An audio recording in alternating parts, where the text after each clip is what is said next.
with you. And also with you. Thank you. We're reading from the Holy Gospel according to John. Glory to you, Lord. Jesus said, "The truth of the matter is this: whoever does not enter the sheepfold through the gate, but climbs in some other way, is a thief and a robber.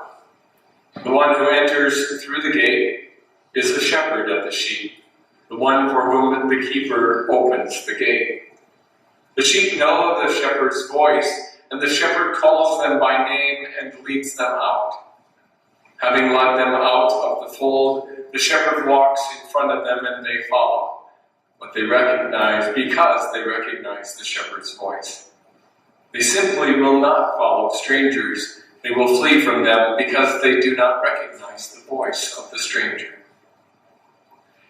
Even though Jesus used this metaphor with them, they did not grasp what he was trying to tell them.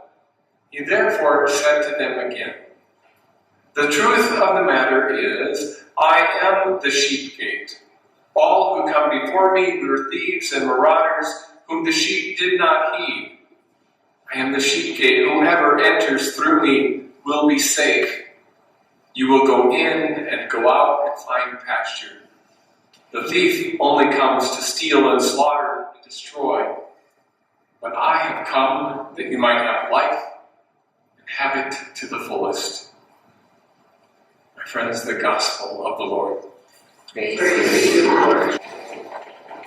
First of all, I want to say I don't usually dress up in the bishop's stuff, but Malia asked and Melinda said, could we do it tonight? I said, well, certainly, we can make that work. Can I tell the story, Malia, about what you said to your friend? Can I do that? I didn't ask, did I? Yeah. So Malia's on the bus with one of her friends going to school, and she says, "I'm going to celebrate my first communion this weekend." And the little boy, what's his name? What's the little boy? Little girl? What's her name? Avery. Avery says to her, "You can't celebrate the first Eucharist because you're not old enough. You're not in second grade." And what did you say? My preschool. She said, "My priest is a bishop, but he can do whatever he wants." I said, "I don't think I have that kind of power." But I do want to say first, congratulations and welcome to God's table, Malia Michelle Hutchinson. Because today is a very special day, not only for you, Malia, in your life, but for our lives as a community as well. Because today, Malia, you make a public statement that you want to join the rest of us in the reception of the Eucharist. It's the very presence of God in our midst. And I think I can speak for everyone here and say that we're glad. We're glad that you're making that public statement, glad that you're joining us at the table, because what you do today builds all of us up as well. So my friends, with a round of applause, let's show Malia up.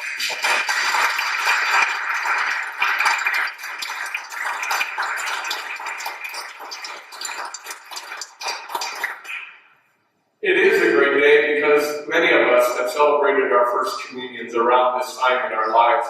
I think it was Melinda this afternoon or this morning when you told me that on this very day, what was it, 35 or 37? 38? Okay, I was wrong. I got 35. We'll go with 38. 38 years ago, this very day, your mom celebrated her first Eucharist. That's pretty cool. It's a great connection, a great spiritual connection to have with your mom, one that I'm sure you'll never forget. The gospel today speaks about Christ being a sheep gate. And I would bet for most of us, when we hear that image, something like the gate of a pen, is what first might come to mind, right? Because you come in and out of the fold, you hear that in the gospel. So maybe that might be what you first think of as a sheep gate.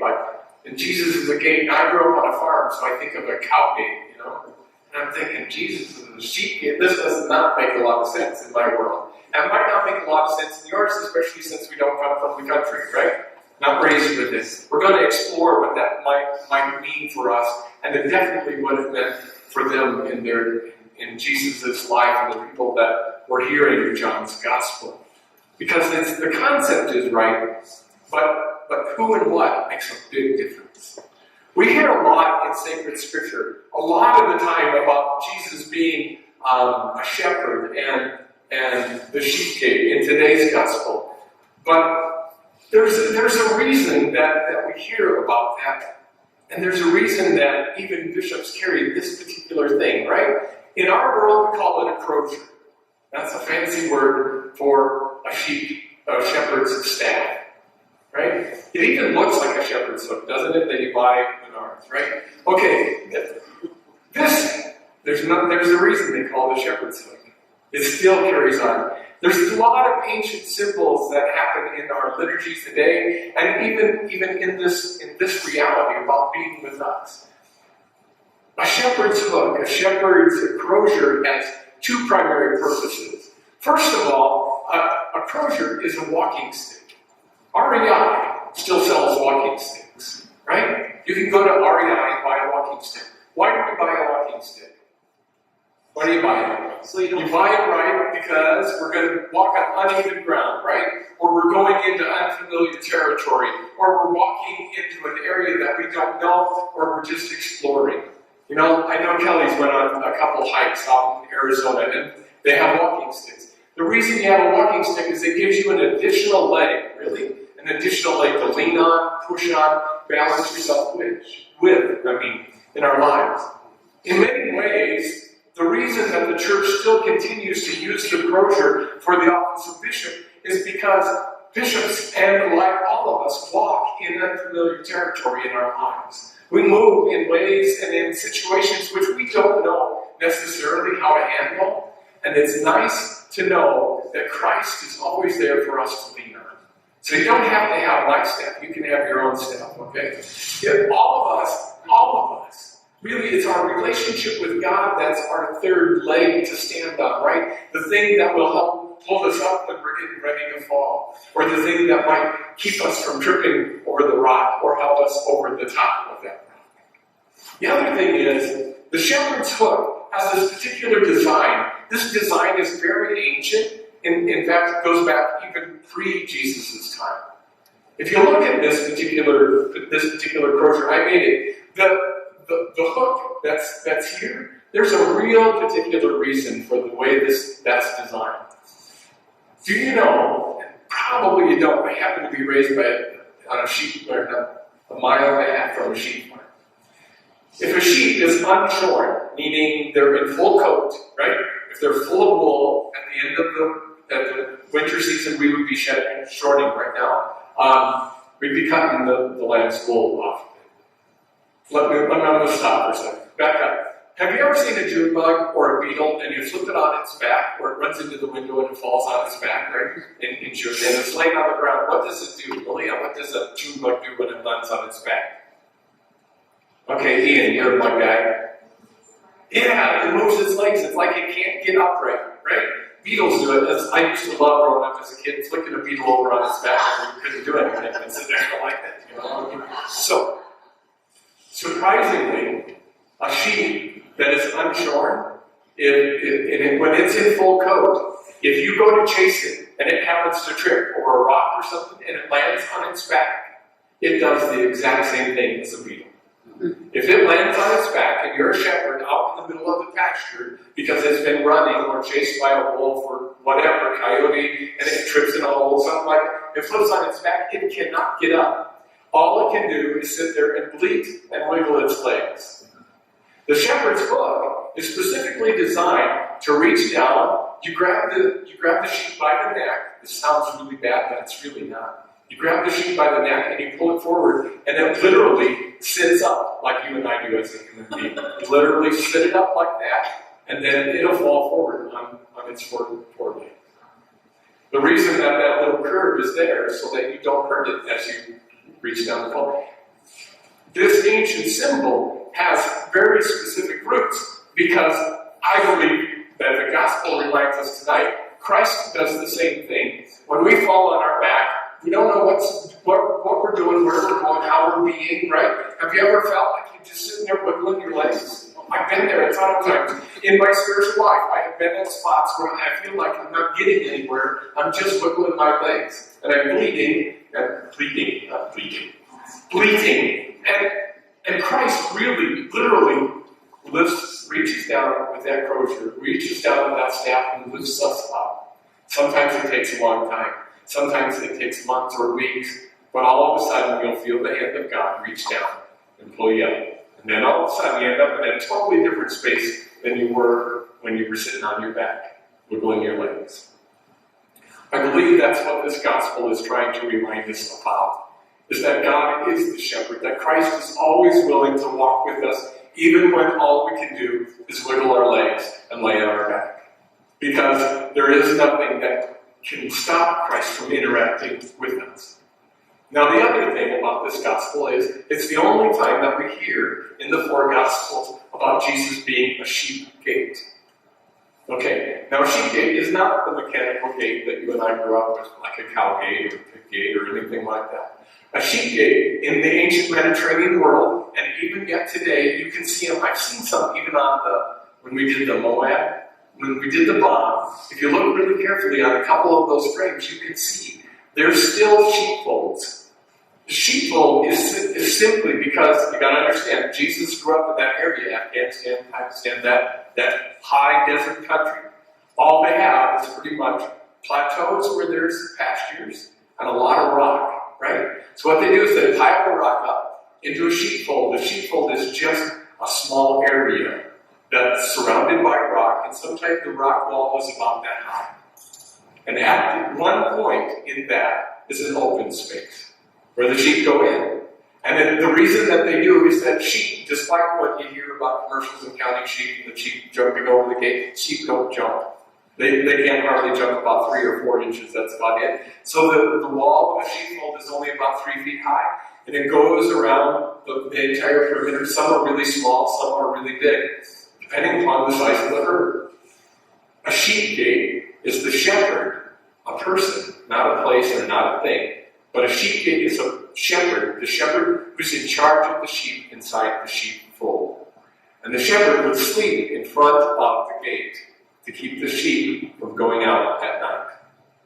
And if it was a large sheepfold that you had near big towns, there was one person, one shepherd who was in charge of that. Everybody brought their sheep. All the shepherds would bring their sheep. They would bring them all in. They all slept. They didn't have spray paint, so there was no way to mark them. They only were marked by their voice. When they spoke, those sheep would know. So it would be the sheep gate who would let in and out the shepherds with their sheep, because their shepherd would call and the sheep would follow. Now the gospel makes a little bit more sense, right? Because now we see that the primary task of a sheep gate, that shepherd's primary task was to take care of and keep safe the sheep that were in the fold. The primary task was to keep the thieves and marauders out. And I think the question might be for us as Christians today, where and how does Christ do that for us in our lives?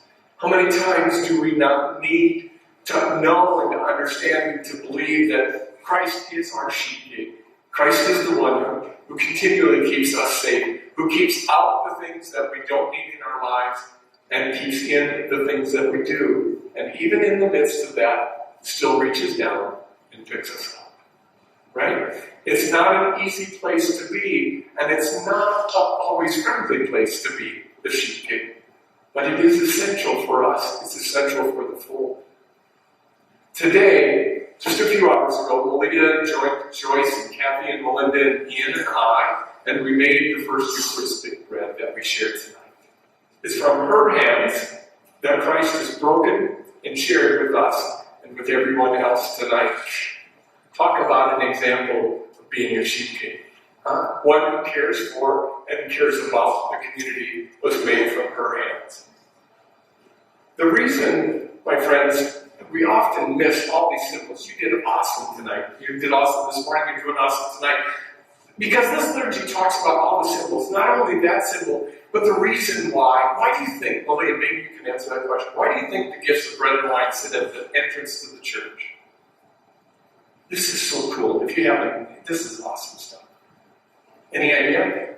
Most of us have no clue. Anybody have a clue why they sit at the entrance? No clergy are allowed to answer. Let me go with this. This is so awesome. Because once you understand it, it's going to transform how you interact with liturgy. The reason that the bread and the wine sit at the entrance of the church is not so that somebody else has a job to do during the liturgy.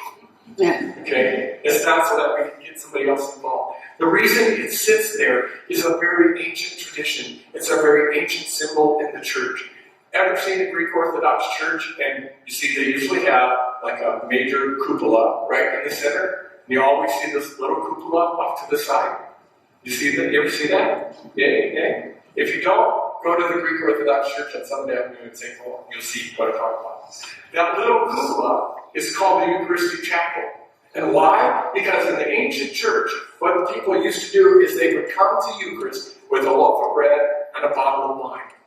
Not to have a party, but for the Eucharist. They would go to that Eucharistic chapel. A priest would literally be sitting inside of that Eucharistic chapel. You would hand in your loaf of bread, and you would hand in your bottle of wine. The priest actually has, they still have a quarter, like a quarter for an apple thing.